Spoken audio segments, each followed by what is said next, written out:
Hey there, welcome to Kingdom of Context. This is our Shavuot special. We're just going to be talking a little bit tonight about the Feast of Pentecost, also referred to as Shavuot, Hebrew, also referred to as the Feast of Weeks, Feast of First Fruits. And um, you're probably noticing tonight that I don't have my green screen behind me. I'm actually transitioning my studio to the garage, and we're taking our spare bedroom and going to make it available as an actual spare bedroom instead of my office. And so it looks a little different tonight, but appreciate you guys joining me. I haven't finished actually outfitting everything that I'm going to do to actually make it look normal in the future, but I just wanted to jump on tonight and talk about some fun stuff. So I thank everyone for being here. And I'm actually going to have some music playing in the background. So if it's too loud, if it's if you can even hear it, I guess if you're in the chat, let me know one way or the other. If you can hear it for one, and if the volume seems subtle enough, because I'm just going for subtle background ambiance, if possible. So welcome everybody. I'm Sean, and right, more room for guests. It's a two-car garage, and I got a workspace as well on the other side of the second car spot. But okay, so you're saying the sound, it sounds good? I think Be Good said it sounds good. But thanks for everybody. Looks like the fix is here. Be Good, The Prodigal Son, Ruach Netzarim, Arc Builder CCMC, cover to cover with Jeremy Pierce. Mike K. Gunder is here. Welcome everybody. James Sims, Chris Avery, and quite a few more.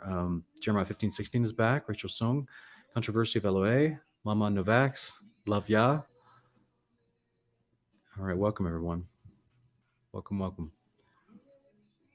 And let me see. See if I can actually. Man, I just realized that. Wow.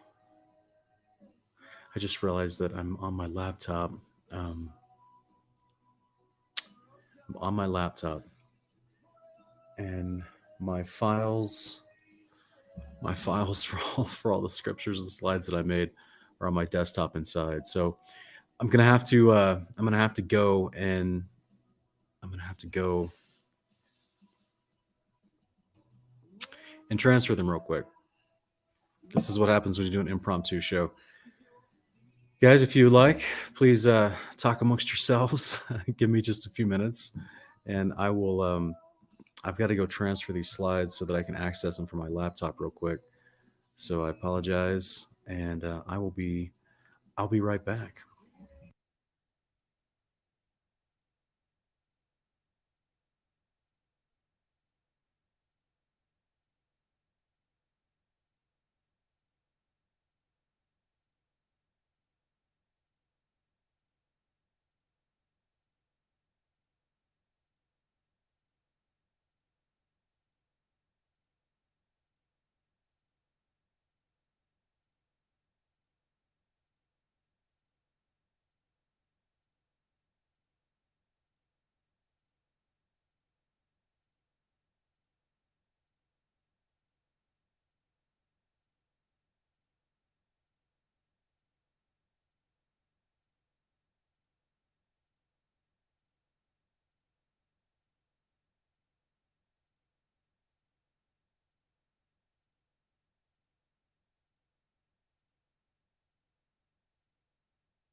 Okay, everyone. Thanks for your patience. Let me see here. See if I can get this set up so I can actually show you guys all the slides I made.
Okay.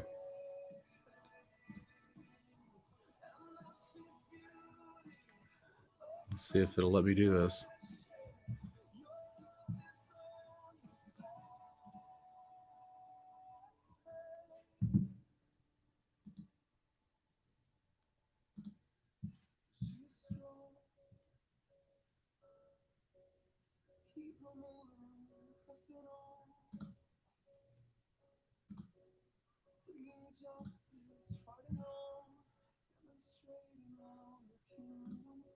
All right. Can you guys see this? Man, I hope you can see this. So I don't have two monitors.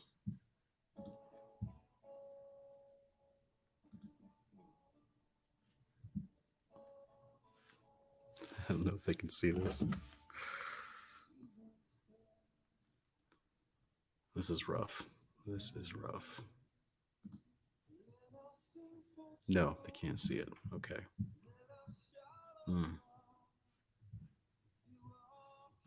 Oh, this is frustrating. So frustrating.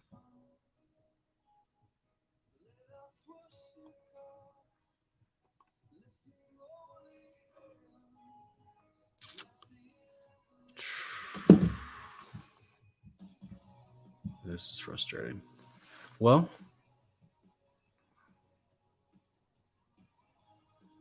how am I going to do this here?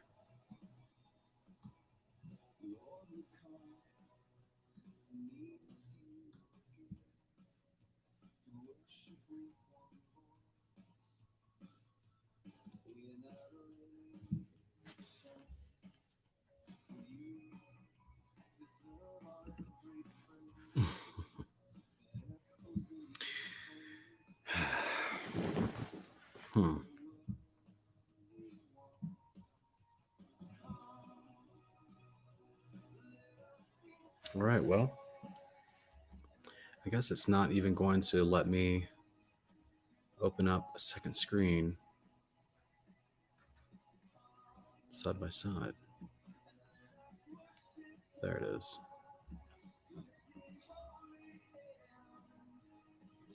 Just don't know if everyone can see me.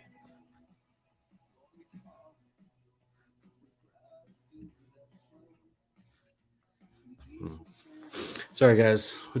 Clearly, I'm not in my normal setup, so this is what's going on. This is where we are at. Not my normal setup. So, what I'm going to do instead is I'm just going to have to read these. I'm just going to read these verses and try to encourage you with them. Man, this is frustrating. But I'm just going to have to read these verses. All right, so guys, I just want to share with you about Shavuot. It is the renewal of the covenant every year with the Creator of mankind. All those who, in faith and belief, would like to actually do His behavior, want to be in covenant with Him, want to trust in Him, and yes, Yeshua, His Son, is a part of that system, is a part of that whole belief, is a part of that whole covenant idea. Yeshua is the high priest of us inside that covenant, affirming that covenant with us in his priesthood. And Shavuot's a big deal. It's kept by all of the angels in heaven as well. It's been kept since creation. So I'm actually going to go and just read several scriptures here from the book of Jubilees that expound upon Shavuot and how the angel on Mount Sinai is teaching Moses why they keep Shavuot, and how Abraham, Isaac, and Jacob, and even Noah kept it as well. And so, because it's eternal, it's pretty cool. So real quick, I'll just start here, and I'm going to try to toggle back and forth. Unfortunately, because of the way I'm just using my laptop and I don't have my normal multi-monitors, I can't see the chat and show you these slides, and I really apologize for that. So I'm just going to try to toggle back and forth and see people as I read this so I can check the chat out.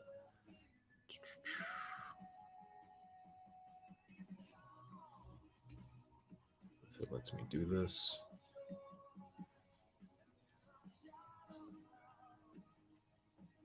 Okay, so this is Jubilees. We're going to start in Jubilee 6. We're going to go to the end, not the entire book, but we're going to skip forward in several passages pertinent to this Feast of Shavuot, this Feast of First Fruits. And we're going to go to the end. I'm going to take some questions if you'd like. We'll even take live callers here in a little bit. So just bear with me. So here in Jubilees chapter 6, 15 through 21, this is he says he gave Noah, that's Yahweh, the creator, gave to Noah and his sons a sign that there should not again be a flood on the earth. And he set his bow in the cloud for a sign of the eternal covenant, that there should not again be flood on the earth to destroy it all the days of the earth. For this reason, it is ordained and written on the heavenly tablets that they should celebrate the Feast of Weeks in this month once a year to renew the covenant every year. And I just want to pause real quick and just make sure everyone understands, because we're starting in Jubilee 6, not Jubilees 1. But Jubilees 1 and 2 expresses that these heavenly tablets that keep being mentioned, and whenever it talks about the feasts or any law that is being explained to Moses on Mount Sinai about how this is written on the heavenly tablets, it's not talking about the tablets in Moses's hand. It's talking literally about the Bible in heaven, if you will. Okay, that's what it's getting at. It says, so this festival was celebrated in heaven from the day of creation till the days of Noah, 26 jubilees and 5 weeks of years. And Noah and his sons observed it for 7 jubilees and 1 week of years, till the day of Noah's death. And from the day of Noah's death till his sons, from the day of Noah's death, his sons did away with it until the days of Abraham, and they ate blood. Meaning, one of the huge things of the covenant: don't eat blood. It's everywhere. Leviticus 17, Acts 2. It's huge, right? It's everywhere. It's also in Jubilee 7 and in Genesis 9 even, right? So this is already prefacing right here that all these guys already knew about the Father's instructions, the Father's Torah, his law in heaven, how, what the Creator determined. This is how we live. I created everything to function in a certain way. This is how we live. And even the angels keep that behavior. The Father is not duplicitous. He keeps the same behavior he asks of us. That's how wonderfully loving, consistent he is. So this is basically telling you, right after the flood, the children of Noah started rebelling. We already know this from Genesis 11, Jubilees 10, as well as Jubilees 7. So this we know this. Now Shem was faithful, but there was a lot of other kids that were born, and they unfortunately went towards apostasy. That led, after a few hundred years, that led over to the Tower of Babel and that whole event. The whole Tower of Babel was rebellion, right? And that's because they had abandoned this covenant that Noah had joined. So this is, eating blood. Lisa Mendez, I guess, is asking about eating blood. Guys, if you have a question, just put it in all caps and try to make it a full sentence. That way I know exactly what you're asking. But eating or drinking blood was forbidden in the Father's Torah. And so we have in verse 20, it says, but Abraham observed it, and Isaac and Jacob and his children observed it up until your days. Now, this is Moses being spoken to on Mount Sinai via the angels. All right. And if you're new to this channel, you haven't heard us talking about this previously, just a loving reminder that the New Testament, I would say Exodus, clearly tells you that there's an angel that's expressing all these things to Moses. Jubilees tells you that with greater detail. And Galatians 3:19 tells you that the law was mediated through angels. Hebrews 2:1 also explains that the law was ordained, which means was taught by angels. And then even Stephen in Acts chapter 7:53, he references this as well. So they all knew it wasn't a pre-incarnate Yeshua. It wasn't Yahweh himself standing there, because remember Exodus 33, Moses' flesh could not actually interact with Yahweh or lest he die. So there were angels up there that were mediating, which is part of their priesthood job, right? They were actually expressing all this stuff to Moses over this period of 40 days. And so this is what he's expressing to him, is that, look, all these guys were keeping it. In fact, Abraham, Isaac, Jacob, they all kept it, and their sons. Who were the sons of Jacob? Well, that's the 12 sons, right, of Israel. And so they all kept it. They all were keeping Shavuot way before Exodus 20 moment. So I think this is a beautiful thing. It kind of dispels the heart of some arguments from dispensation and from Judaism. And this is why mainstream Judaism they acknowledge that Jubilees was a book in their history, but they don't want you to read from it. They try to ignore it. So in verse 20, it says, and do you command, speaking to Moses, command your children of Israel to observe this festival and all their generations for a commandment to them. One day in the year, in this month, they shall celebrate the festival. For it is the Feast of Weeks and the Feast of First Fruits. The feast is twofold. It's of a double nature. According to what is written and engraved concerning it, celebrate it. Now, this is the third month that he's speaking to him, and we're going to express about that. That's actually kind of a big deal as far as why we see in Jubilees everywhere in the third month, everyone's observing Shavuot. It's kind of awesome. All right, so let me see if I can go to I had these beautiful slides of rainbows and all this stuff going on. I wish you guys could see it. I'm so sorry. I'm sorry. This is so frustrating. All right. And I don't even know. I don't know if I missed a slide or not. Oh, man. It's so frustrating. All right, so here we'll start again in Jubilees 14. And this is it's going to be in verses 10 through 13 and 18 through 20. It says, he took all these in the middle of the month. This is Abraham. He took all these in the middle of the third month, and he dwelt at the oak of Mamre, which is near Hebron. And he built there an altar and sacrificed all these against each other. But the bird divided he not. And the birds came down. I'm sorry. I apologize, guys. I skipped over a little piece. He built an altar and sacrificed all these, and he poured their blood upon the altar and divided them in the midst. He poured their blood out upon the altar and divided them in the midst and laid them over against each other. But the birds divided he not, and the birds came down upon the pieces, and Abraham drove them away and did not suffer the birds to touch them. And it came to pass when the sun set that an ecstasy fell upon Abraham, and lo, a horror of great darkness fell upon him. And it was said unto to know Abraham. By the way, this is old school language for saying that he had a vision when it says ecstasy fell upon him or a horror of great darkness. We also see that kind of language in Genesis 15 because this is the same story that we see from Genesis 15. You just get more detail for it. And it was said to Abraham, know of a surety that your seed shall be a stranger in a land that's not theirs, and they shall bring them into bondage and afflict them for 400 years. We know that passage, right? That's leading up to Moses in this moment, getting this info in Jubilees. And number 18, verse 18 says, and on that day, the Lord made a covenant with Abraham, saying, to your seed, I'll give this land from the river of Egypt to the great river, the river Euphrates, and the land of the Kenites, the Kenizzites, the Canaanites, the Perizzites, the Rephaim, the Phekarites, the Hivites, the Amorites, the Canaanites, the Girgashites, and the Jebusites. And the day passed, and Abraham offered the pieces, and the birds and their fruit offerings, and their drink offerings, and the fire devoured them. The fire devoured them, and the fire devoured them. Because it's a normal offering on an altar. You don't get that kind of detail in Genesis 15, and that's why you got people making up stuff like threshold offerings, which is not the way Yahweh did altar sacrifices. So this is him celebrating Shavuot. We know from Numbers, Leviticus, and Exodus, Shavuot is celebrated by a priest with an actual altar. You don't put stuff on the ground. So this is another wonderful moment here to dispel some misconceptions and some confusion concerning what Abraham was doing in Genesis 15. He was absolutely a priest, and he was absolutely doing the correct way of actually doing sacrifices for Shavuot with an actual altar. And on that day, we made a covenant with Abraham, according as we had covenanted with Noah in this month. And Abraham renewed the festival and ordinance for himself forever.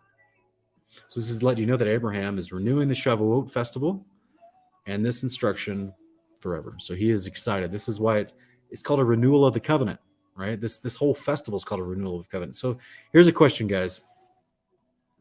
If Abraham, hundreds of years before Moses, got to Mount Sinai, so hundreds of years before Mount Sinai happens, And Abraham is renewing a covenant that Noah did, that Noah was renewing, one that had been kept since the beginning of creation, that the angels do every year.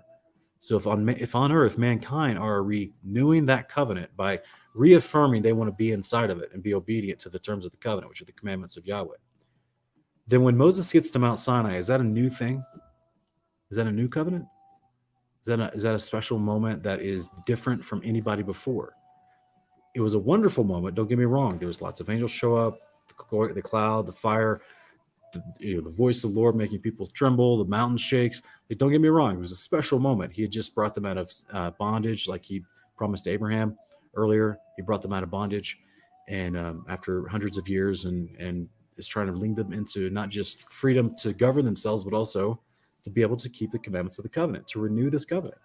So this is why it's so important for us to understand, like, the Exodus 20 through 24 moment, that whole concept there, guys. They're celebrating Shavuot, and they're celebrating a renewal of the covenant, which is this why we celebrate it every year.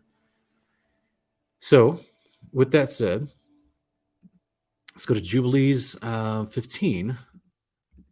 And this is verses 1 through 4. It says, in the 5th year of the 4th week of this Jubilee, the 3rd month in the middle of the month. Well, guess what that is, guys?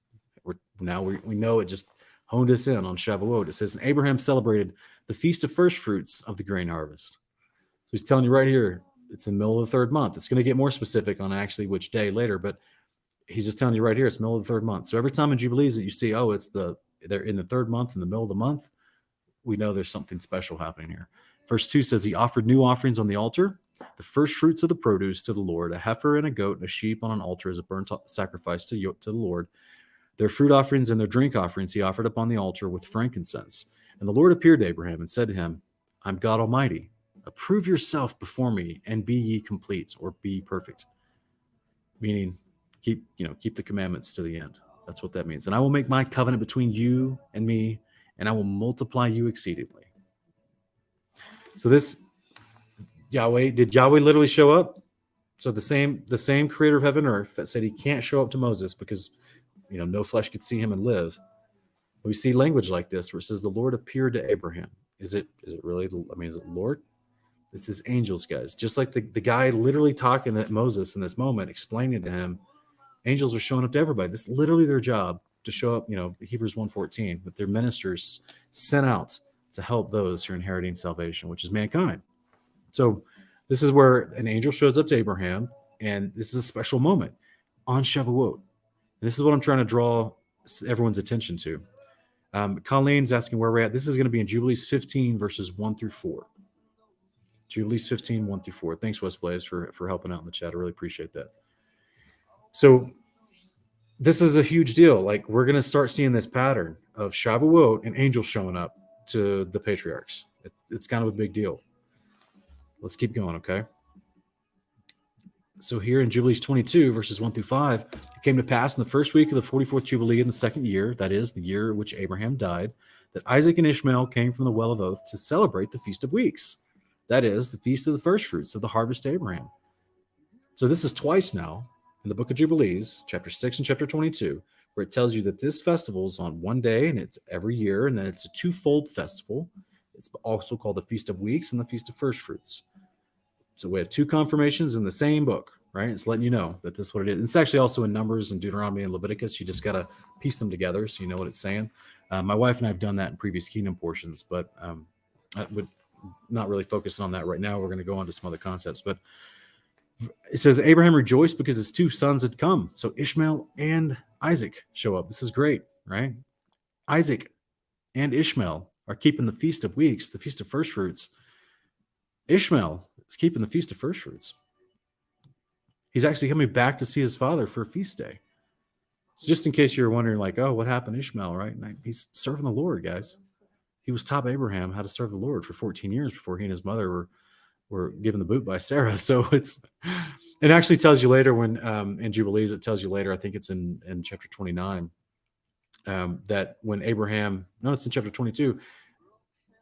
I apologize. I don't remember the chapter right now, but it tells you later that when when Sarah died and Abraham remarried Keturah, that he chose her from one of the daughters of his household, from the servants of his household, because Hagar had already died. So a lot of people theorize that Keturah is another name for Hagar. Jubilees tells you Hagar is dead, Sarah's dead, and he marries a girl that was the daughter of one of his servants within his household. Remember, Abraham was super wealthy, he had a lot of people in his household working for him. So the point is, he's teaching Torah like everywhere he goes to both Isaac and Ishmael. This is a beautiful thing, in my opinion. All right, guys. So then verse 3 says, in those days Ishmael came to see his father, and they both came together. Isaac offered a sacrifice for a burnt offering, presented on the altar of his father, which he had made in Hebron. He offered a thank offering and made a feast of joy before Ishmael, his brother. And Rebekah made 2 new cakes from the new grain and gave them to Jacob, her son, to take them to Abraham, his father, from the first fruits of the land, that he might eat and bless the creator of all things before he died. And Isaac, too, sent by the hand of Jacob to Abraham a best thank offering that he might eat and drink. And if I'm not mistaken, guys, I'm pretty sure this is Deuteronomy 21, where the first fruit offerings, the priests eat of those. That's why he's taking it to Abraham to eat. Hopefully this is a blessing to you guys. So you're in Jubilees 28. It says, this is verse 15. It says, again, Jacob went to her and she conceived. So this is Jacob and his 2 wives, Rachel and Leah. It says, again, Jacob went into her and she conceived and bare him a 4th son and called his name Judah, on the 15th of the 3rd month in the 1st year of the 4th week. So this is actually going to be right before Shavuot. It's kind of a great little coincidental birth. And also, we're going to talk about this in a future video. I'll do a full-on breakdown between Levi and Judah. We'll be discussing it through the canon as well as Jubilees and the Testament 12 Patriarchs, because they are super important. A lot of other things, in addition to the Shavuot, the middle of the 3rd month in Jubilees, the first day of the 1st month, a lot of other special things happen in Jubilees as well, including Levi being born. So Levi's born on this special commemorative day, the first day of the 1st month of the year, and near Shavuot, in the middle of the 3rd month, we have Judah being born. It's kind of cool. All right, so we'll go to the next one, guys. This is Jubilees 29, verses 5 through 9. And it says, in the 7th year of the 4th week, Jacob turned his face toward Gilead in the 1st month on the 21st day. Laban pursued after him and overtook Jacob in the mountain of Gilead in the 3rd month on the 13th thereof. So it's not quite the middle yet, right?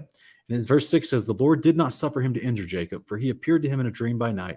And Laban spoke to Jacob, and on the 15th of those days, Jacob made a feast for Laban. It's interesting, huh? And he says, on the 15th of those days, he made a feast for Laban and for all who came with him. And Jacob swore to Laban that day, and Laban also to Jacob, that neither should cross the mountain of Gilead to the other with evil purpose. And he made there a heap for witness, wherefore the name of that place is called the heap of witness, after this heap. But before that, they used to call the land Gilead, the land of the Rephaim, for it was the land of the Rephaim, and the Rephaim were born there, giants, whose height was 10, 9, even 8, down to 7 cubits. So this is another interesting little spot here, like right around Shavuot, we get this interesting moment of peace between Jacob and Laban, and he makes a feast for everybody that's with Laban and his party. So if we go into Jubilees 44, this is going to be verses 1 through 5. So Israel took his journey from Haran, from his house on the new moon of the 3rd month. And he went on the way of the well of the oath, and he offered a sacrifice to the God of his father, Isaac, on the 7th of this month, the 3rd month. Jacob remembered the dream that he had seen at Bethel, and he feared to go down into Egypt. And while he was thinking of sending word to Joseph to come to him, that he would not go down, he remained there 7 days. So what is this? We do the math, right? This was on the 7th, 7 more days. It's now on the 14th. It says, and he remained there if perchance he could see a vision as to whether he should go down there or remain. And he celebrated the harvest festival of the first fruits with old grain. For in all the land of Canaan there was not a handful of seed in the land, for the famine was over all the beasts and the cattle and the birds, and also over man. And on the 16th the Lord appeared unto him and said, Jacob, Jacob. And he said, Here I am. And he said unto him, I am the God of your fathers, God of Abraham and Isaac. Fear not, go down into Egypt, for I will there make a great nation of you, and I will go down with you. I will bring you up again, and in this land you shall be buried. And Joseph shall put his hands upon your eyes. This is a fascinating passage, guys. The whole reason he stayed in the land that he was in, sojourning in, was to celebrate this feast. Perchance, he sees a vision. It's kind of a big deal. And he eventually does see a vision, which I think is wild. But this was perchance he sees a vision. And he did. Angel showed up, said it's okay to go to Egypt. You're good. And he continued to repeat the promise of the covenant to him when he's celebrating first fruits. And I just want to point out here that he's celebrating with old grain. He doesn't even have new first fruits because it was famine in the land. And God honored him anyway and allowed him with an angelic visitation and a word to affirm, to assuage his fears about going into Egypt. So, man, this is crazy, right? The Father's super loving and merciful. These patriarchs are trying to do their best to keep these feasts. And even when they can't do it according to the exact letter of the law, the Father still honors them. I think that's amazing for us now and in these times in the dispersion as we're scattered everywhere under the firmament, and he's waking us up to his commands, to this realization. And he knows we can't do it to the letter of the law because of our circumstances. He wants our heart, guys. He wants our heart. In Jubilee chapter 50, verses 1 through 4, it says, "After this law, I made known to you the days of the Sabbaths in the desert of Sinai, which is between Elim and Sinai. And I told you the Sabbaths of the land on Mount Sinai, and I told you of the Jubilee years and the Sabbath of years, but the year thereof I have not told you, till you enter the land which you're to possess. And the land also shall keep its Sabbaths while they dwell upon it, and they shall know the Jubilee year. Wherefore I have ordained for you the year weeks, and the years and the Jubilees. There are 49 Jubilees from the days of Adam until this day, and 1 week and 2 years, and there are 40 years to come for learning the commandments of the Lord until you pass over the land of Canaan, crossing the Jordan to the west." This is Deuteronomy 8:2, and in verse 4 at the very end, he's telling them, look, these 40 years you're about to endure, this is for learning the commandments. So on one hand, when number 16 comes up later, and the spies come back with a ill report, and the angel that's with them tells them, yeah, you guys are going to be in the desert 38 more years. And Moses is already prepared. He already had this conversation with both in chapter 1 and chapter 50 with these angels on Mount Sinai. He was already prepared to know that the guys he was traveling with were going to rebel against the covenant. They were going to be in the desert for 40 years because it was for them to take time to learn the commandments of the Lord, the terms of the covenant. And they're having this conversation. The angel says to them, 49 Jubilees from the days of Adam until this day, the day that he's speaking to him in this moment. That's amazing to me, because what is this day? Well, this is Jubilees chapter 1:1.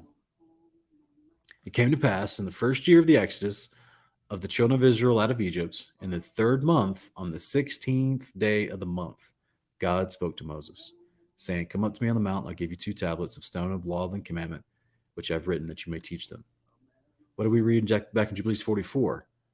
That it was on the 14th which is the middle of the 3rd month, that Jacob decided to stay so he could celebrate first fruits, which would be around the 15th or the 16th. And then on the 16th, Yahweh appeared to him through an angel to give him a message.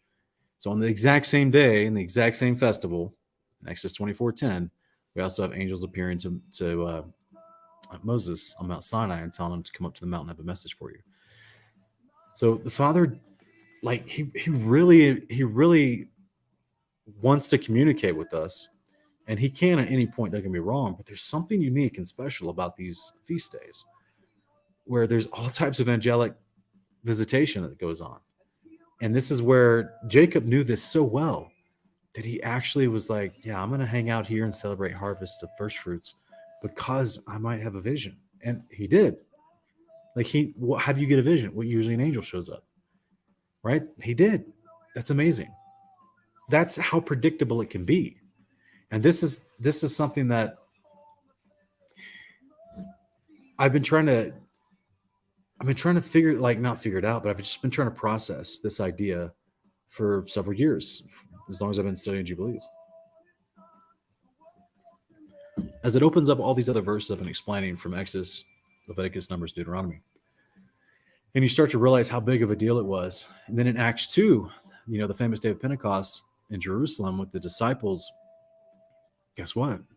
You have an amazing miracle that happens that day that leads to a whole bunch of other people coming into covenant. 3,000 in one day, right? And to me, it seems to be a big deal. And what does Yeshua tell his disciples leading up to Acts 2. He's like, go and wait for me. Go and wait. Wait till when? Oh, guess what? As predicted with the patriarchs, he showed there's a unique outpouring of the Spirit of God on Pentecost, on Shavuot. So unfortunately, we have these calendar discussion. People struggle with what day is it? Was it truly? There's two major calendars floating around in a lot of Torah observant communities, and I'm personally celebrating Shavuot on today because of a calendar that My House Ministries has put together based off of Enoch and Jubilee's 364-day year. It's not based off Judaism's prominent calendar. So today's my day of Shavuot. I would love for something like this to happen to me. But we'll see. It's the Father's desire, but I want to actually adopt this mindset, this expectation, if you will, that something amazing could happen on these feast days. And so if what does Galatians 4 and Romans 4 talk about? We're in the faith of Abraham, just like Abraham was justified, before he was even circumcised. By the way, remember I read earlier the Jubilees 14 passage. The angel shows up and there's, makes the covenant with him, renews the covenant with him because it's Shavuot. And that's the day that, that he actually tells his whole household to get circumcised. Abraham is 99 at that point. He'd already been following the Creator for decades.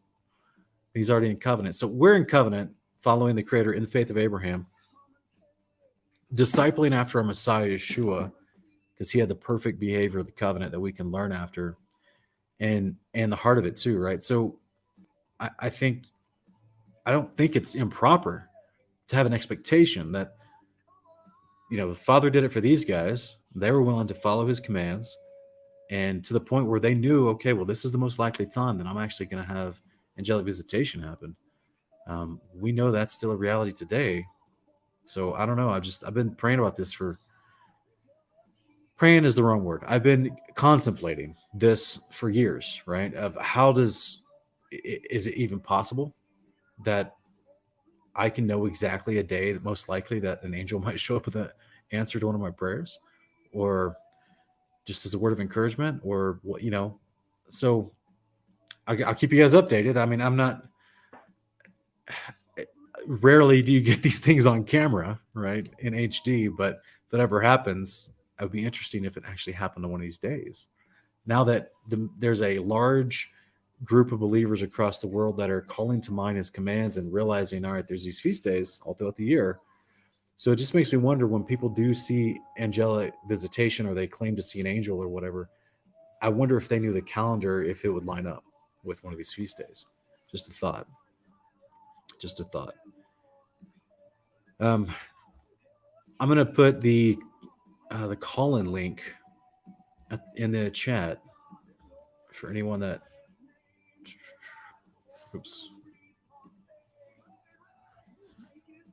you guys can call in if you'd like. Be prepared to be on camera. And if you want to talk or ask any questions, I'm going to kind of look through the chat real quick and see if I missed any questions earlier while I was talking. Someone's asking, how do we celebrate it? Well, that's what I was trying to say. I mean, you're not a priest, right? So you're not required to do any type of sacrifice on an altar or anything like that. But definitely, I celebrate it like Tobit did in Tobit chapter 2. He's in dispersion. He's in the land of his enemies, just like all believers right now are dispersed across the face of the earth, everywhere under the heaven. And we're doing our best to do the commandments in the land of dispersion, just like Tobit did. And he and his wife just made a memorial meal, which is what my wife and I did tonight. And that's, we asked the Father to, bless this Shavuot, this day and this meal, and we honored it to him. It's the best we can do, really.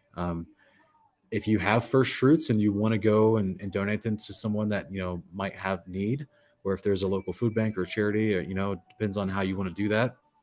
You can always do that as well. So, because that's essentially what would have happened back in the day with the priesthood. That would have received the first fruits from the people and then eaten their portion according to the instruction. But there would be a massive amount of first fruits left over that they would then be able to go and give to the poor, the homeless, the needy, that kind of thing. So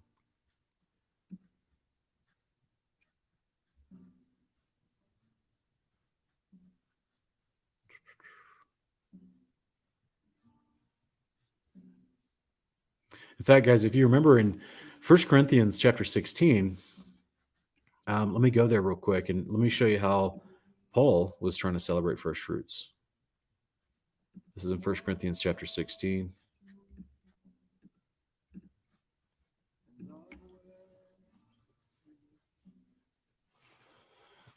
So he goes right here in verse 1. He says, "Now about the collection for the saints, you are to do as I directed the churches of Galatia." So not only in Corinth, but also in Galatia, he's teaching Torah, taking up an offering, a collection for the saints. On the first day of every week, each of you should set aside a portion of his income, saving it up so that when I come, no collections will be needed. Now, this is not instructed in the Old Testament. This is just him doing church administration. So he's a leader over these churches that he's planted, and he's just going out there and he's saying, "Look, man, I'm going to come by and on my journeys to see you guys and to check up on you. And if you've got things that you've a portion of your income that you've set aside," he talks about this in 2 Corinthians chapter 8. Let it not be under compulsion, but let each one give as he as he wills.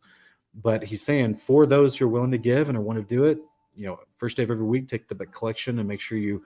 He says, save it up so that when I come, no collections will be needed. Why? Is he just wanting to get money? No, he takes this back. He says, and then on my arrival, I will send letters with those you recommend to carry your gift to Jerusalem. So he's not even actually going to touch this money. So he's telling the churches that he's planted and the disciples, the believers that he's discipling, take up a gift, and we're going to take this back, and we're nominate somebody to take it back to Jerusalem. Why? Because the temple is in Jerusalem, where the priesthood would be, where they would receive the gift, and it would be dispersed. And he says, verse 4, if it's advisable for me to go also, then they can travel with me. And this is the point right here where he says down in verse, I'll just read these 3 verses. After I go through Macedonia, however, I will come to you, for I will be going through Macedonia, and perhaps I'll stay with you for a while, or even spend the winter so that you can help me on my journey wherever I go. For I don't want to see you now only in passing. I want to spend some time with you if the Lord permits, but I will stay in Ephesus until Pentecost. You see what I mean? So you kind of have to put these pieces together because he's just basically doing church administration. He's just saying, look, I'll send letters with you to carry your gift to Jerusalem if you want, or if it's advisable for me to go also, then they could travel with me, which means whatever they've collected over time, when he goes back to Jerusalem for the feast, he'll take it with him. And he's saying here, I'm going to stay in Ephesus until Pentecost, which is in the region of Corinth. All right. So and then we see also in Acts chapter 18 and in Acts chapter 20, he's trying to rush back to Jerusalem specifically for Pentecost.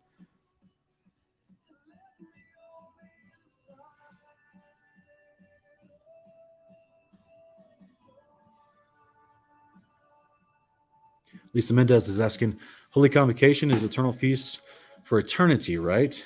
Should we fast? I'm not sure if your questions are connected or not. So I'll just take one individually as if they're not connected. Okay, sister, I apologize. I don't understand if you're trying to connect those two thoughts. Yes, Leviticus 23, 1-3 expresses to us that holy convocations are referred to as Sabbaths. If we're going to use that language, holy convocation, it's a set apart day. And yes, there are feast days. So even your weekly Sabbath, in addition to yearly appointment Sabbaths, like, unleavened bread, Shavuot, trumpets, that kind of thing. Should we fast? No. According to Jubilees, we should not fast on the Sabbath. So, but you can fast between them if you like, Miss Joy is asking, who's qualified to call themselves kings and priests? Those who are anointed by God in those capacities. So right now, we are not. Yeshua, among us, among believers, in the past 2,000 years, Yeshua has been anointed as both king and priest, which is a part of his Melchizedek high priest rulership position. But right now, we are not. That's a promise to us that will be fulfilled, like Revelation 20, verse 4-6 explains, at the first resurrection. Then we are nominated to rule and reign with him as kings and priests, right? As rulerships, obviously, he will be the King of Kings, and he will be the high priest over other priests. That's why he's been called the King of Kings, Lord of Lords, and the high priest of the covenant. But until then, I mean, as far as people in faith and belief and covenant with Israel, that he's the only one right now, because everything else is in dispersion, which has been prophesied.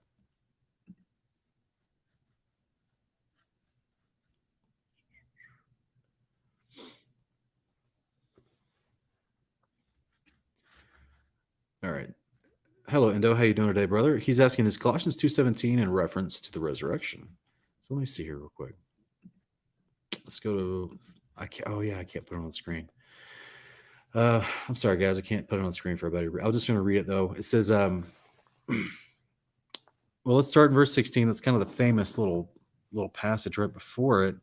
But it says, therefore, let no one judge you by what you eat or drink, or with regard to a feast, or a new moon, or a Sabbath. These are a shadow of the things to come, but the body that casts it belongs to Yeshua, to Christ. Do not let anyone who delights in false humility and the worship of angels disqualify you with speculation about what he's seen. Such a person is puffed up without basis by his unspiritual mind. He has lost connection to the head, from whom the whole body, supported and knit together by its joints and ligaments, grows as God causes it to grow. So he's talking about unbelievers who are chastising believers in that day in Colossus for them keeping covenant behavior, because the unbelievers are in false humility and worshiping angels through occult, pagan practices.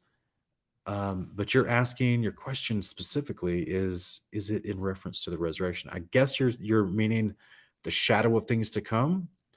Just being that it's a shadow because it's you see the outline and the form of it, because we're keeping the feasts as best as possible. But the realness, when we will keep the feasts as Ezekiel and Zechariah and Isaiah tell us, in heaven above, in the land of promise, the New Jerusalem, that we'll be able to keep them in their fullness, right? In the quote unquote light of Christ, meaning that fully we'll know all the details. We'll be able to do everything right.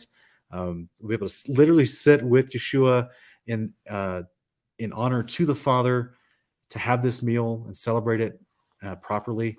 And so we'll have eternally clean bodies with our resurrected bodies. So I guess what I would say is, Paul referencing this idea of shadow of things to come.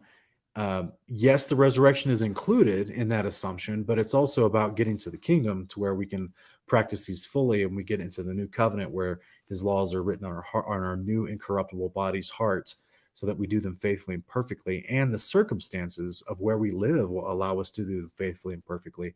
So that's why currently it's considered like a shadow, but then, in the future, it won't be a shadow. We'll get to see everything perfectly. So hopefully that's a decent answer for you.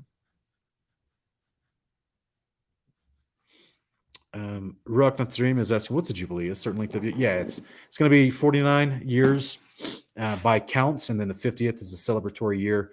But then it's also every seventh year as well. So that's why you'd have, and that in the book of Jubilees, it's also referred to as a week of years, which is every 7 years, also referred to in the book of Daniel. Hopefully that helps you, brother. Joshua L. Sabreviviente. I think I really didn't do that last name right. Joshua, brother, if you could expound on your question a little bit. I don't understand what you're asking about pastors at churches, and I'll be glad to answer you, brother. The prodigal son's asking, how should we feel about the symbols used in modern worship, the cross, the Star of David, fish? I think that, how should we feel about them? I would say, how are they being used? Obviously, I don't agree with the Star of David concept, and a fish is a fish. If you want to ascribe a different meaning to it than people that have ascribed to it in the past, because there's only so many symbols that you can make. So, to me, it's one of those deals where it kind of, it's a symbol. It's not an actual graven image. It almost skirts the line, though. Depends on how you would apply it, I suppose. But ultimately, just having the symbol of something, like they had symbols of things literally on the tabernacle of Yahweh. They had cherubs, right? There were actual sculptures of cherubs in the temple, in the tabernacle. So I think you'd have to see what context are we talking here, because I don't personally like to glorify the instrument of my Messiah's murder, which is the cross. I don't like always showing that. That would be, my wife and I make this joke about, what if Yeshua was killed with an AK-47? Would everyone be wearing an AK-47 on their neck, on a chain on their neck? So I personally don't try to wear anything with crosses on it if I can help it. I don't plan to ever actually have a church building or anything like that. But if I did, I probably wouldn't have crosses on it or anything like that, just because I want to celebrate the resurrection of Yeshua. That's literally him overcoming through the power of the Spirit of God who raised him, overcoming death, sting, and giving us that promise of what awaits us. So that's the thing I would like to glorify or look for, but obviously without making some sort of graven image, without falling into breaking one of the commands as a result. So um, I'm not huge on the three that you mentioned. I'm not huge on making any kind of symbol out of them or usage for them. But at the same time, I don't think people that are using them in ignorance or someone that wants to draw a fish and say, "Hey, that to me represents my faith in Christ." I'm not going to chastise them or condemn them for it.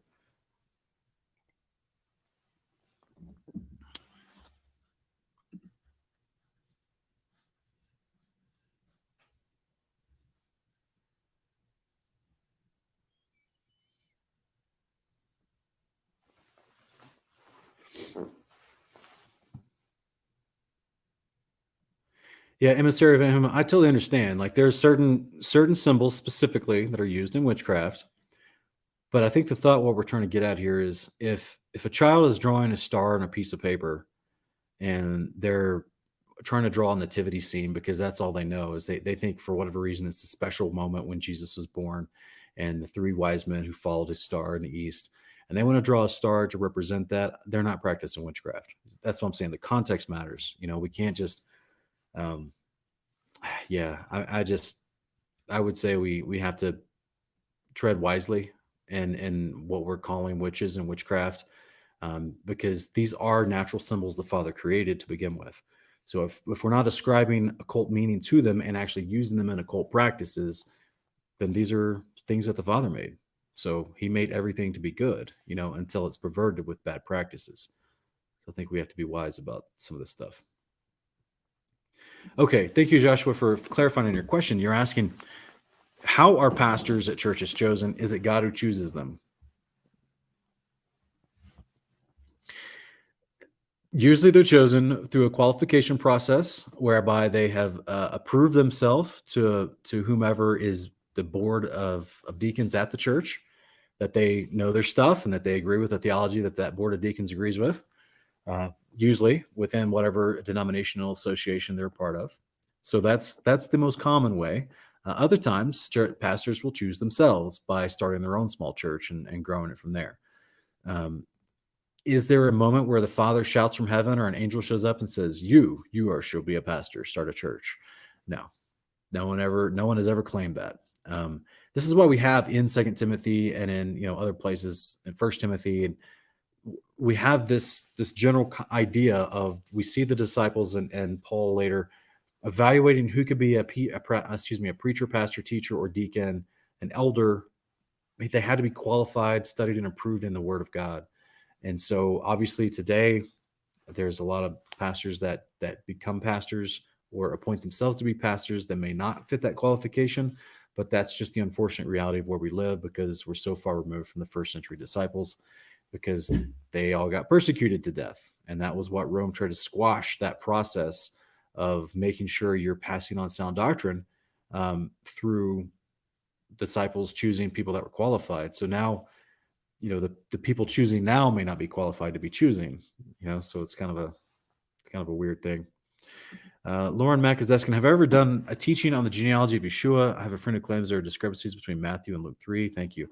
Specifically, no, I'm sorry, Lauren. I have not broken down to do a specific teaching. And I'm personally not aware of any big, great discrepancies between those two passages. I know that sometimes a lot of anti-missionary arguments try to look into his genealogy, but you have to be those anti-missionary arguments are so deceptive as far as the assumptions they make to build their arguments. So you have to really be careful and break it down slowly to address their arguments.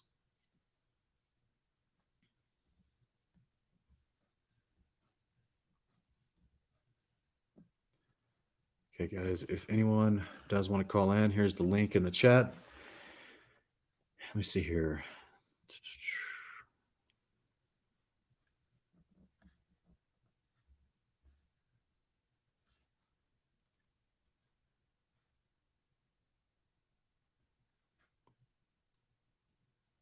Big slapper oink. Big pig slapper oink. I've seen this statement before.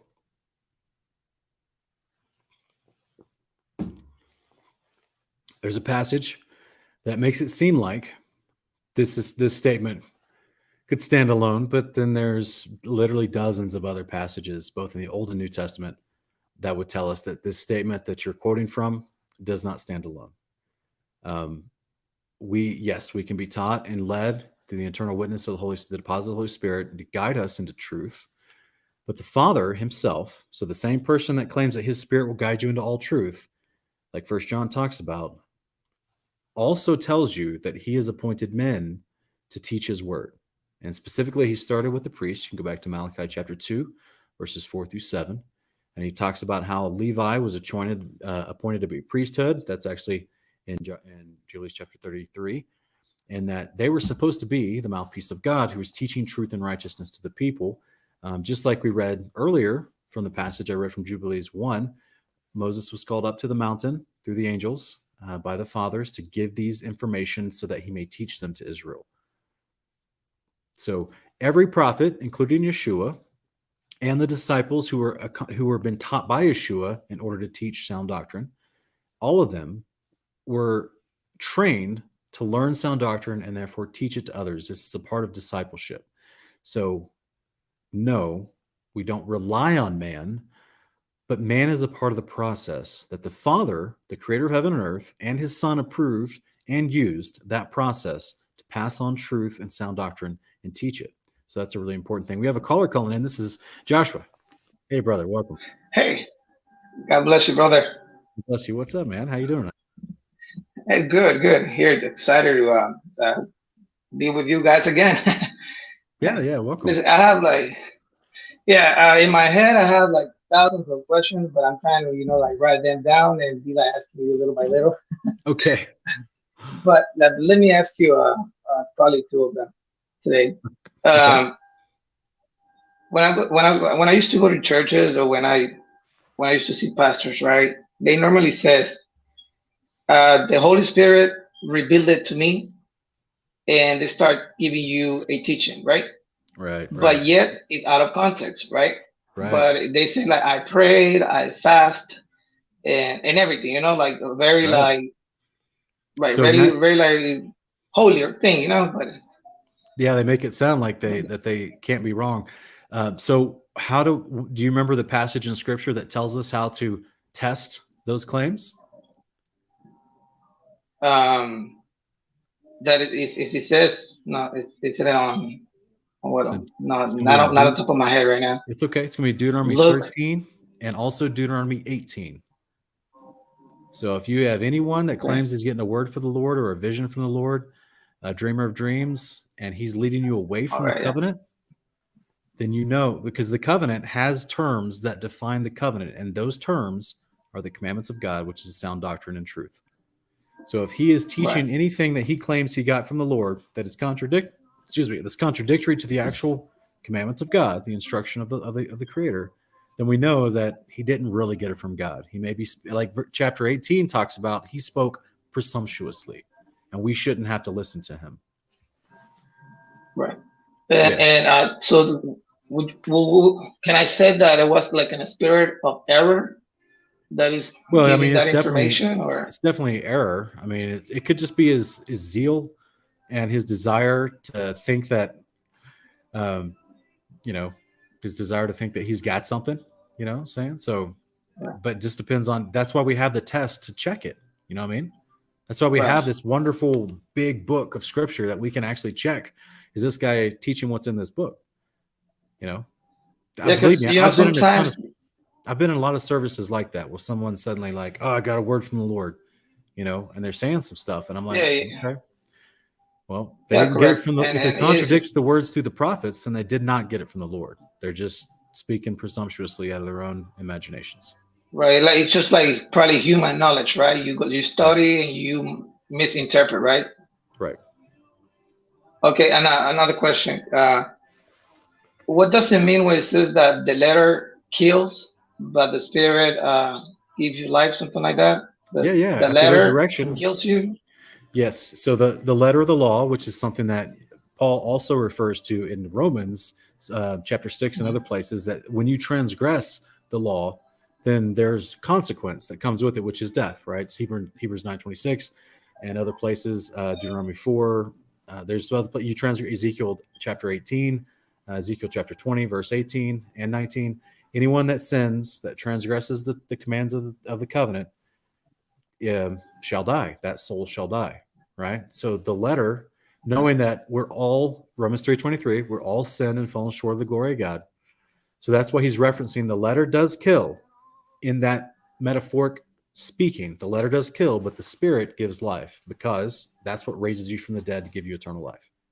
So the letter of the law, which is a phrase that was used in the first century by Pharisees of Judaism, which is why Paul's referencing that concept. And Yeshua has to address that type of terminology in the Gospels. So the letter of the law is something that basically they're saying, look, this is the instruction, and if you break it, there's a penalty. But that's already defined all throughout the Old Testament. That's defined for us, that if you Deuteronomy 27:28 and a whole bunch of other places, please, Yahweh's pleading with Israel, please do my commands, please do my instruction. This is good. Everything will go well for you if you just do my behavior, which is these instructions. If you don't, all these bad things are going to start happening to you. And that we see those bad things happen in multiple stages throughout the history of Israel, where they transgressed the covenant and rebelled. So that brought death. And that's what Yahweh promises them in Leviticus 26 and a whole bunch of other places. If you transgress these covenant and these instructions, these Torah, death is going to come for you, right? It kills.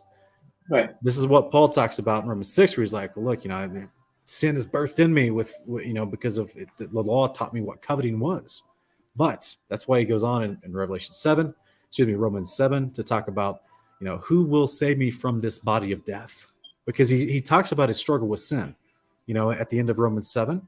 But then at the very beginning of Romans 8, verse 1, he says, but therefore now there's no condemnation for those who are in Yeshua Mashiach, because Yeshua is going to raise you from the dead, which is the promise of the letter of the law, which is the promise of the covenant. Yahweh asks, just like that verse I read from Jubilees earlier, that if you do my covenant and you are complete, you are perfect. That word in Hebrew and Greek means complete. He says, if you do my covenant, which is the commandments, and you do those till death, even if you mess up, that's why you have a priesthood to make atonement for you when you mess up. Correct. So if you do that till Amen. death, I'm going to raise you to eternal life. This is promised in Leviticus 18, 4 and 5, and a bunch of other places in the Old Testament. Good. Let me ask you just one more thing. When Jesus said, I'm not going to judge no one. My word or the word is going to be the one who will judge. What verse So are you on? does that mean? I don't have it on top of my head. Jesus is because Jesus, I don't judge nobody. Yeah, Jesus says the Father doesn't judge anyone, but the Son. Oh yeah. For example, in John 5:22, Jesus says, "Furthermore, the Father judges no one, but has assigned all judgment to the Son." Yeah, but there's one that says that the word is the one that's going to is the one who's going to judge you. I don't know if it's referring that. Well, that is the standard. Is that referring that? Is it referring that if I read the Bible, like that's what I'm trying to think. Like if I read the Bible, right, and the Bible is telling me specifically how I need to behave, right? Right. So that's the word of God, right? So at the end, because God knows that I read the Bible, that everything was there, the instruction, but then I decided to go like against. So is he saying that I will be judged according to what I read, or how do you interpret that? Well, okay, I want to make sure I understand your question. So you're saying, are you asking that when we stand judgment before Yeshua to answer for every word and deed, which is what he says in Matthew 12:38, that correct? He's only going to, you're asking, will he only judge us on basically how much we knew? Yes, we can say that, yes. That's a good assumption. I don't remember a specific verse that directly tells us that, but that's also my assumption because of the way he judges with so much mercy in Matthew 25, verses 31 through 43. He judges the sheep in the sheep and goats judgment, people that didn't know him, didn't realize they were doing the commandments, but they didn't make the resurrection. Right. So they're also being shown a great amount of mercy by how he's judging them, because there were aspects of their life where they were doing the commandments and just didn't realize it. They had already a good heart. They just didn't know who he was. They didn't put any faith in him. They had a general sense of doing what's right, which what Romans 2, 6 through 14 tells us is the innate conscience, within everyone. But they didn't make the resurrection because they truly didn't know enough, right? They didn't, not that you have to know enough, but they didn't know anything about Jesus. They didn't know Jesus. They tell you that in the text. And so he still judges them with mercy and calls them sheep and lets them come into his kingdom. So he is evaluating them off of what they knew. They didn't know the full details, so they don't get to take part in the first resurrection and be part of that royal priesthood that rules and reigns for 1,000 years. But they were spared when he returns to the earth, and they get to now be taught the Torah at the beginning of the millennial reign. And so I take away from that story what you're asking. From that story and from to whom much is given, much is expected in Matthew 7, I would assume that he is only going to judge a person fairly according to how much exposure they had to the completeness of sound doctrine or whatever, you know what I mean? Because otherwise, nobody would be getting salvation. If we had to know perfect doctrine, nobody would be getting salvation. Right. And who do you think will apply when Jesus said, "In that day, you will come to me and say, but Lord, in your name we cast demons, we did miracles and everything, but yet I would say, get away from me, I don't know you." Or something like that. I'm sorry, it's hard for me to remember. It's okay. In Matthew 7:23 is what you're talking about. And he qualifies whom he's speaking about in that passage. It's false prophets. So that actually takes us back to the beginning of our conversation, to Deuteronomy 13 and Deuteronomy 18. Okay. Where there's a qualifier, there's a litmus test, there's a way that you can check. If someone comes along and says that they're a prophet of God and they want to do miracles and prophesy in his name, that you can check. You can see if is he truly teaching the covenant behavior? Is he leading people to Jesus and to Yahweh? Is he actually doing, but Yeshua would say they're a false prophet, which means that they're not doing that behavior. They're not teaching people sound doctrine or leading them properly.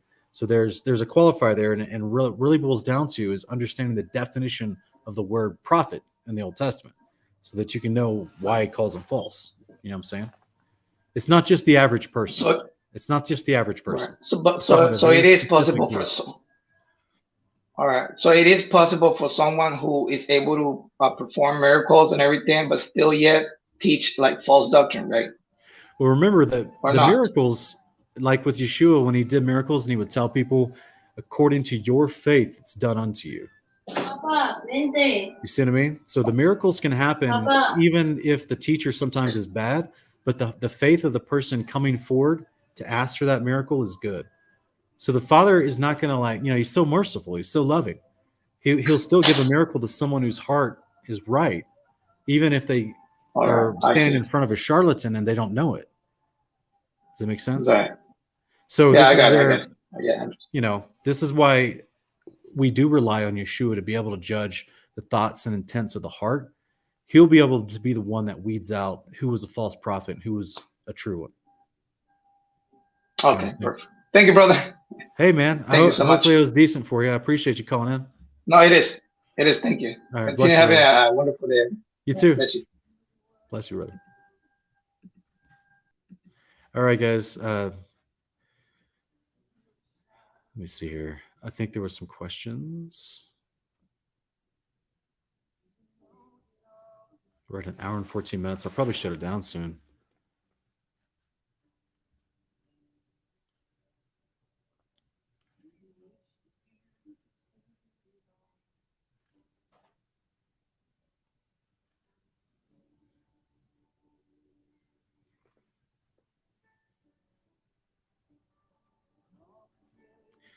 Try to put your questions in all caps because I almost missed this one. Okay, that's it. That way I can see them easily. If you want to ask a question, D-Nice is asking, once New Jerusalem comes, will anyone remember the old Earth? 100%, because they'll have to go out and rebuild it. Because remember, the New Jerusalem is 1,500 miles squared. It's promised to come down between the river Euphrates and the Nile, like some of the verses we read tonight in Jubilees 14.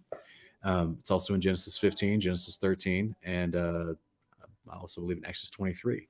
So that's where the New Jerusalem is going to sit down. There's a lot of more earth on the plane of the earth outside of that. And so a lot of that earth will be destroyed because of all the events that happen on the day of the Lord when Yeshua returns. It's a big cataclysmic day. And it says all the cities of the nations will be destroyed by this massive earthquake. And then it says in Isaiah and Jeremiah and other places that there will be, in the millennial reign, there'll be a time when we go out and rebuild the cities that were destroyed. So yes, they'll definitely remember. And there's human mortals that didn't take part in the resurrection that are still alive, that are now repopulating outside the New Jerusalem. That's whom we're going to be interacting with as the glorified, resurrected royal priesthood inside the New Jerusalem. We'll go out to the people to minister to them, because that's what a priest does, right? We'll go out to teach them Torah, to go out to help them with their problems. And so, yeah, we'll 100% be teaching them. All right, this is what caused all this destruction. It was people doing lawlessness and people, not doing the terms of the covenant that the Creator now. So now we have the wonderful city of Zion, the city of the Lord. He's here. We're teaching righteousness to people. We're teaching right behavior and good behavior to the entire world. So yes, it will be a point of reference for us to help them understand how to live correctly. So they will remember the horrors of the world that we live in today.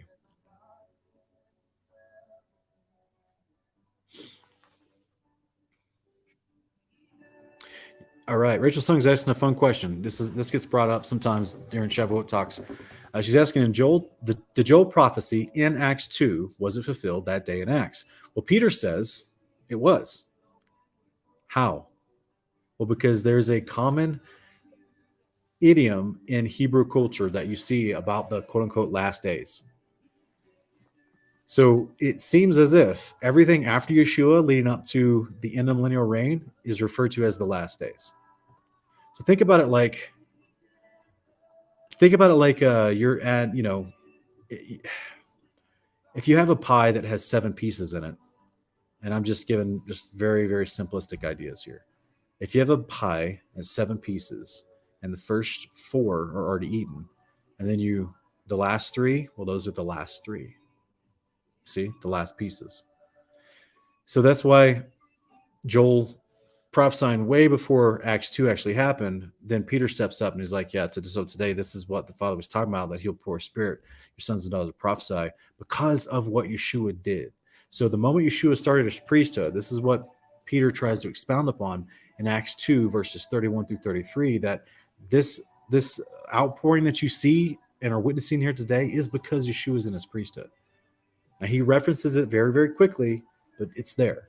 You just have to understand what you're looking at. And you have to understand where Yeshua went, which is to go do his priesthood position in the heavenly tabernacle above, whom then he has the power to freely give the Spirit to whom he wills, in greater quantities than any other priest of Israel ever before.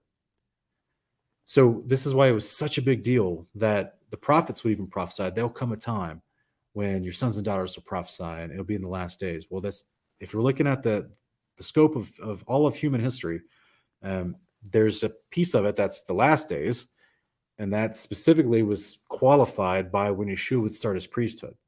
So it's a great question. It's a really deep question that requires a lot of back information about understanding prophecies, the terminology of Hebrew language, as well as the priesthood, both pre-Yeshua and Yeshua's specific priesthood. So there's a lot wrapped into that question, but it's a great question, sister.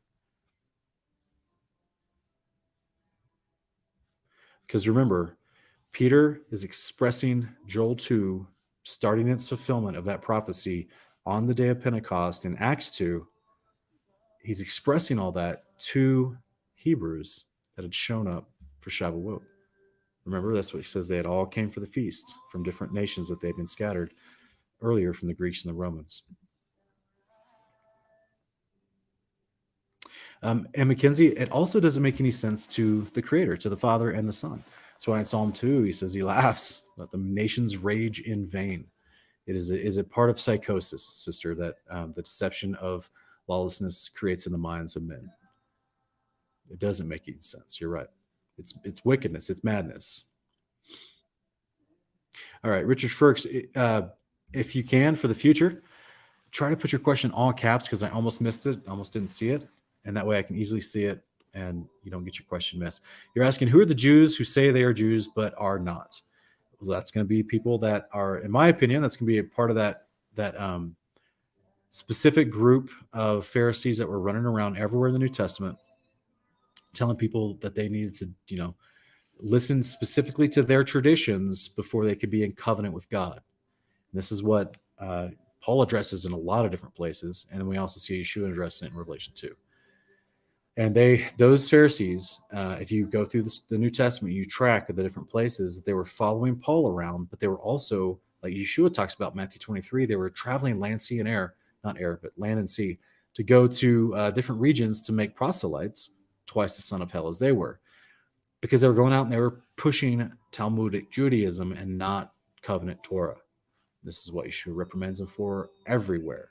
So they're going out and claiming you can't be a Jew unless you're circumcised and you listen to our traditions and do everything that we tell you.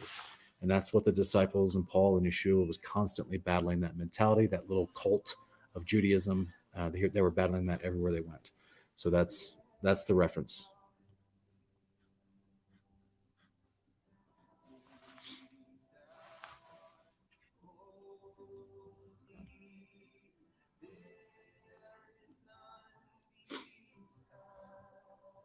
Thanks, prodigal son. I appreciate you.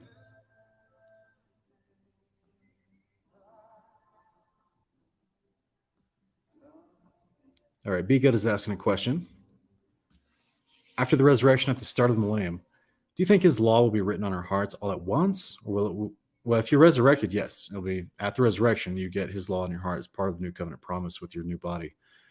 Everyone else will still be. All right, so here's the easiest way to understand the difference, okay? Quote unquote old covenant, mortals, people that are in fleshly bodies made of dirt, intended to die at some point. New covenant, resurrected bodies made of water and spirit, not made of dirt, incorruptible bodies with his law perfectly written on their heart. They'll never sin again. That's the easiest way to remember. Old covenant, mortals, new covenant, resurrected. Easiest way to differentiate, okay? So therefore, in the millennial reign, when you have the New Jerusalem descending and resurrected saints living inside in the new covenant, and they're just like Yeshua is already in the new covenant, because he got his resurrected body. Inside the New Jerusalem, there's resurrected saints who are in the new covenant with God. That's a part of the new covenant, is actually to get in that land and live in that land as an inheritance. The people living outside that land don't have that covenant promise yet, because they're still in the covenant with mortal mankind, which is practice my behavior and I'll give you this inherited land. It's really that simple. The fulfillment of the old covenant with mortal mankind is the new covenant itself, which means you get a resurrected body, his law written on your heart, and you get to live in the New Jerusalem. That's that simple, guys. It's truly simple. Man has made it complicated. Hopefully that's a decent answer for you, brother.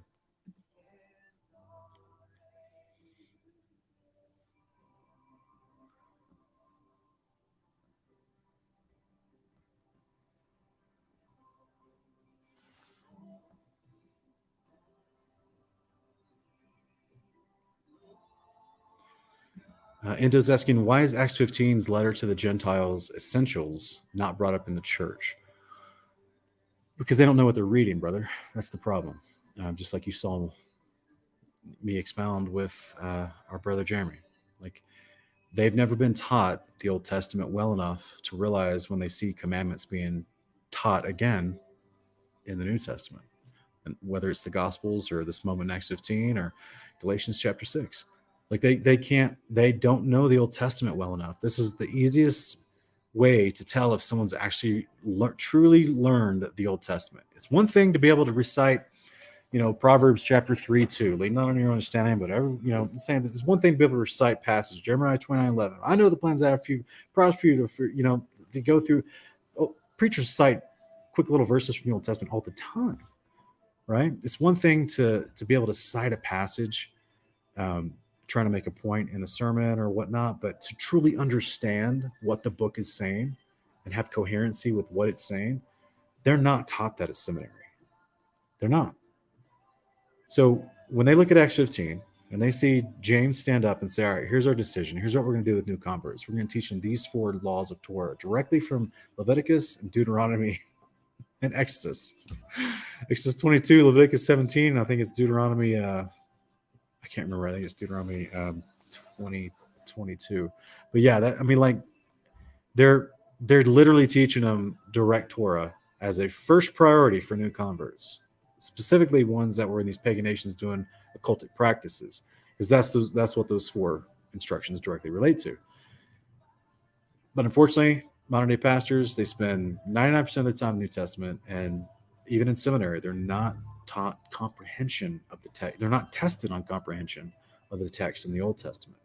That's why you watch, the debates that I do, and it gets kind of ugly sometimes because they start realizing that as we start talking, and so that's the sad reality of what we're dealing with. That's why we lovingly reach out to them, and we lovingly encourage them to get familiar with their Old Testament, because it will help them greatly understand the Messiah, why he was sent, and what proper discipleship is.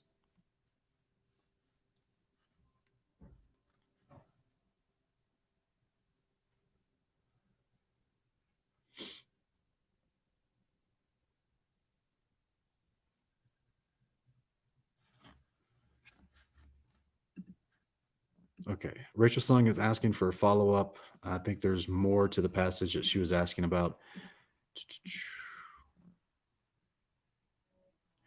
All right, you're asking about verse 20, I think. Okay, yeah. Yeah, I mean, yes, you're right. You're asking, okay, verses 17 to 21 refers to the return of Yeshua, the great and glorious day of the Lord, which is prophesied by all the prophets in the Old Testament as well. And this is what I was trying to say about the Hebrew phraseology. What's called an idiom, right? It's the terminology of how they would describe something. So when he starts off in verse 17, repeating Joel 2, talking about in the last days. So that will encompass the moment Yeshua receives his priesthood to the time he returns and even into the millennial reign.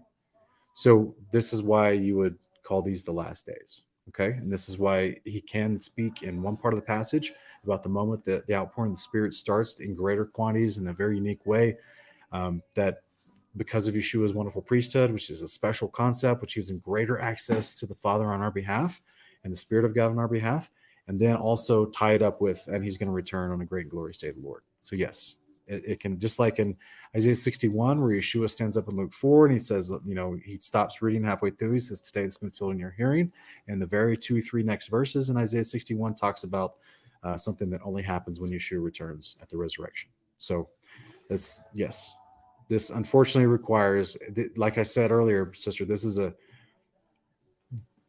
there's some things we're talking about. Peter, who was very versed in the Torah, taught by Yeshua. So this is something that, they were infamous for doing this in the New Testament, not just the disciples of Yeshua or Yeshua himself, but also Paul. They take snips of prophecy, sometimes mid sentence. And remember, the punctuation from the ancient Hebrew and the Greek, we make up the punctuation because of the way we structure our sentence in our language. So we add the quotations and the capitalization and the commas and all that stuff. There was none of that in ancient Hebrew and Greek. So therefore, they can take half a sentence and say, this applies to here, and the other half is going to be fulfilled later, because that sentence is speaking about a large swath of time. I hope that's a decent answer for you.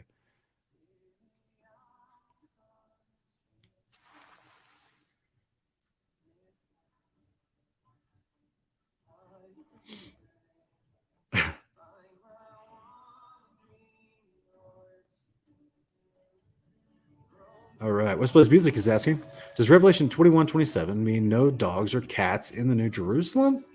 Oh my goodness. Oh, I keep forgetting I can't put it on screen. All right. Well, I'll just read out loud for everyone to know what you're talking about here. So in Revelation 21:27, it says, and into the city will be brought the glory and the honor of the nations.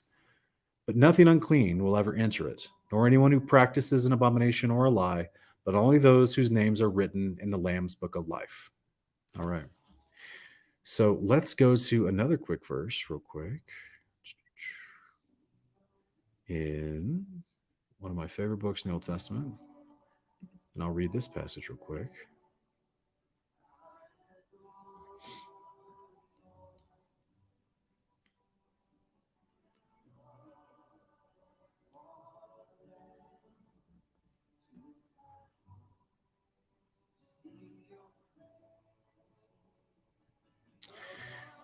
All right. You ready, brother? So this one says in Isaiah chapter 11, and I'll start with verse 3. It says, He, that's the branch, this is going to talk about Yeshua, he will delight in the fear of the Lord. He will not judge by what his eyes see, and he will not decide by what his ears hear, but with righteousness he will judge the poor, and with equity he will decide for the lowly of the earth. He will strike the earth with the rod of his mouth and slay the wicked with the breath of his lips. Righteousness will be the belt around his hips, and faithfulness the sash around his waist. The wolf will live with the lamb, and the leopard will lie down with the goat. The calf and the young lion and the fatling will be together. A little child will lead them. The cow will graze with the bear, and their young will lie down together. The lion will eat straw like the ox. The infant will play by the cobra's den, and the toddler will reach into the viper's nest. They will neither harm nor destroy on all my holy mountain. So, as far as I understand, bears and cobras and vipers, and who else? What else in here?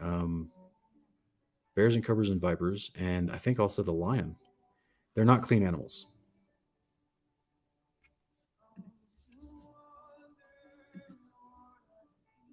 So, yes, speaking mostly in Revelation 21 and 22, not mostly, it is speaking about people.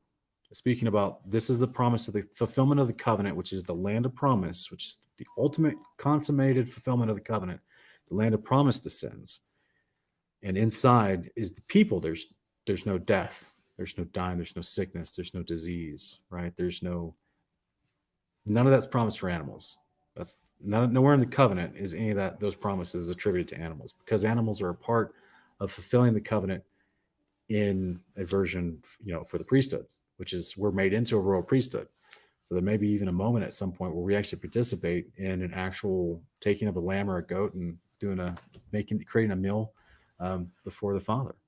So yes, all the cultural context, not the cultural, but the context of the promises fulfilled with the New Jerusalem returning and all the wording in Revelation 21 and 22, that's going to be applying to the people, right? Because we have all these other passages telling us there are animals and some of them are unclean in the kingdom, just like in Adam and Eve in Genesis 3, right? There was a serpent, unclean animal in the garden. So in fact, if we believe Jubilees, in Jubilees chapter 3, I think it's verse 27, 28, all the animals were inside the garden. And then they were kicked out with Adam and Eve to disperse to the different parts of the earth where they were intended to go. So that means there were unclean animals in the garden already. All right. Hope that's a decent answer for you, brother.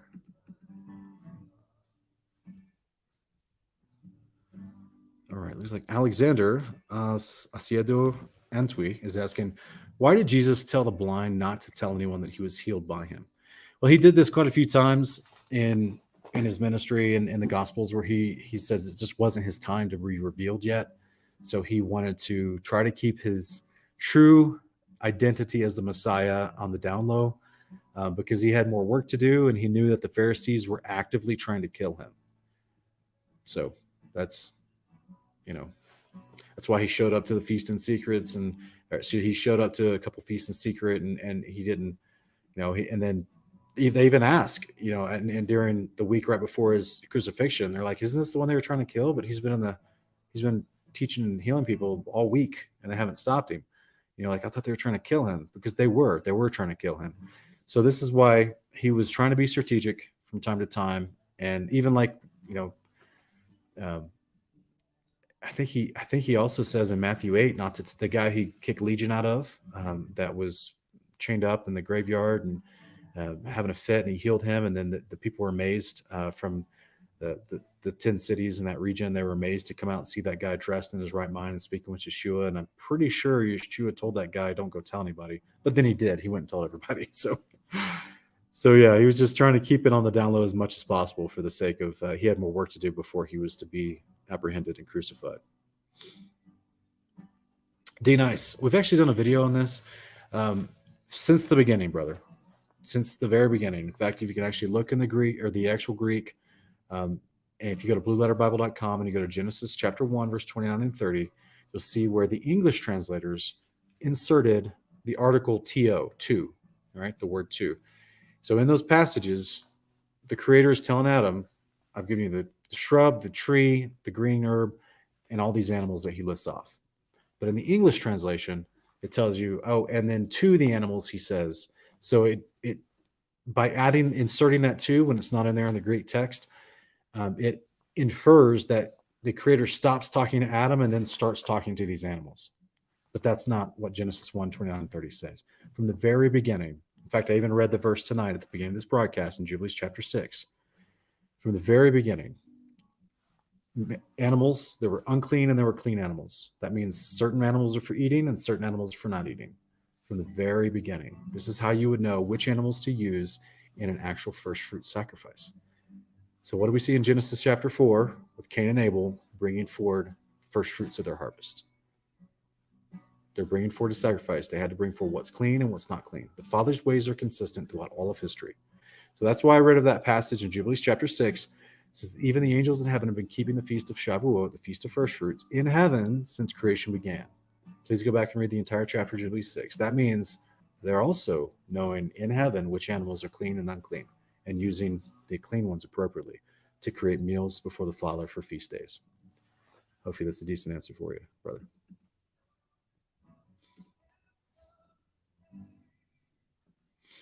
All right, guys, I'm just taking a couple more questions.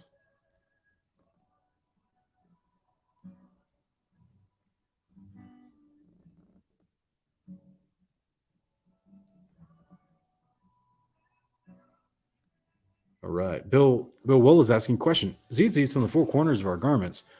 Where's the four corners of a t-shirt and blue jeans? I wear them on my belt loops, which has four corners on them. So there's blue jeans, but I mean, some people actually tie them into the hem of their t-shirts so that they can therefore create corners off of them. So just depends on style and fashion. Ultimately, though, that's, to me personally, style and fashion of whatever culture I'm in is not going to deter me from doing something the Father asked me to do. You know what I'm saying? So that's why, me personally, as you can see, I've got mine. Here's mine. Just they're on a belt loop. You can't see it. You guys can't see it. They're just on a belt loop. It's not a big deal, you know. Hopefully that's a decent answer for you, brother.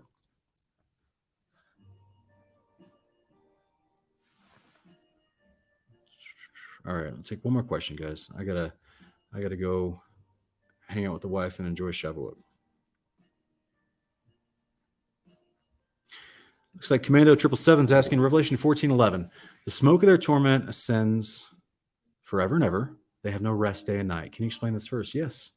Yeah, this is referring to the lake of fire, where the smoke ascends forever and ever because the lake of fire never goes away. But what does the lake of fire do?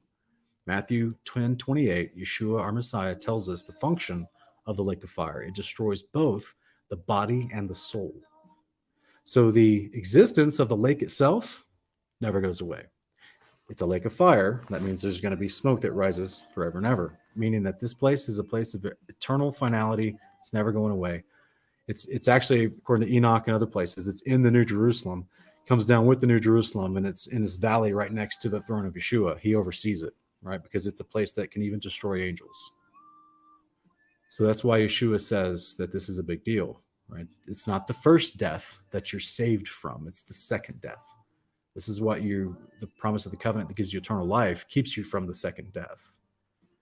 Because the second death kills your body and your soul. The first death doesn't kill your soul. Your soul goes to a holding cell called Sheol, awaiting resurrection. So this is the way the Father created all these things.